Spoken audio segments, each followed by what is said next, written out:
Police వాళ్ళని తీసుకెళ్ళి లోపలేటువంటి నువ్వు జగన్ తప్పు చేశాడంటే జగన్ మీద పెట్టు కేసు.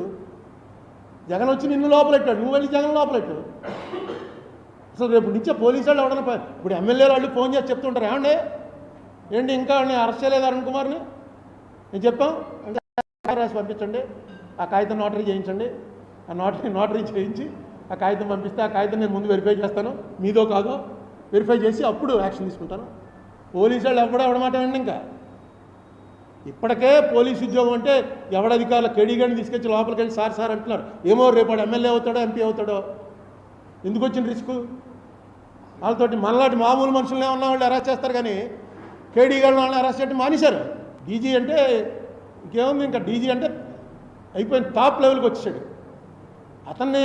అందుకే అతను వెళ్తే ఏం లేదు మీరు ఎందుకు వచ్చారు అది అని ఎందుకంటే అంటే అతనికి తెలుసు ఈ కేసుల్లో ఎంత అన్పాపులర్ అవుతుందో తెలిసి ఉంటుంది.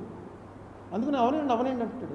పెడతారు ఇంకా కేసులు పెట్టడం చాలా మామూలుగా ఉన్నాడు. ఒకటే ఏంటంటే నేను ఇంతకుముందు జైల్లో చూడటానికి వెళ్ళినప్పుడు ఇది లేదు, ఇప్పుడు కొత్తగా పెట్టారట. ఈ సినిమాల్లో చూపించినట్టు ఒక పెద్ద మెష్ వెనకాల ఆయన ఉంటాడు, యువతల మనం ఉంటాం, అక్కడేమో సీసీ కెమెరా ఉంటుంది. నిజంగా నేను ఇంతకుముందు మాటికి జైలుకి వెళ్ళేవాళ్ళం, ఉత్తినే ఏదో గొడవ చేయడం జైలుకి పోవటం. రామ్మోహన్ అయితే ఎమ్మెల్యేగా ఉండి కూడా జైలుకి పోతుండేవాడు, లోపల హాయిగా ఉంటుందిరా అని ఏదో పాత కేసు వారెంట్ ఇచ్చేసి ఎన్బిడబ్ల్యూ పెట్టించుకోవడం పోవడం, ఇలా ఎప్పుడూ లేదు.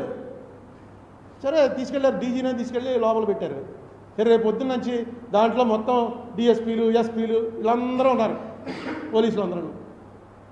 ఇది పూర్తిగా నాకు తెలుసున్నటువంటి లా ప్రకారం చూస్తే అసలు ఆ కేసు ఏమైంది, అసలు వాడు ఎవడైతే రేప్ చేశాడో వాడిని ఏం చేశారు. ఈవిడ ఇక్కడ జైల్లో ఉండగా కేసు అక్కడ కొట్టేస్తే అది చెల్లదు. వీడు వెళ్ళి చెప్తుంది, వాళ్ళు పోలీసులు చెప్పాలి, ఆవిడ లేదు. ఎందుకంటే బొంబాయి పోలీసులే అరెస్ట్ చేసి వాళ్ళకి అప్పచెప్పారు.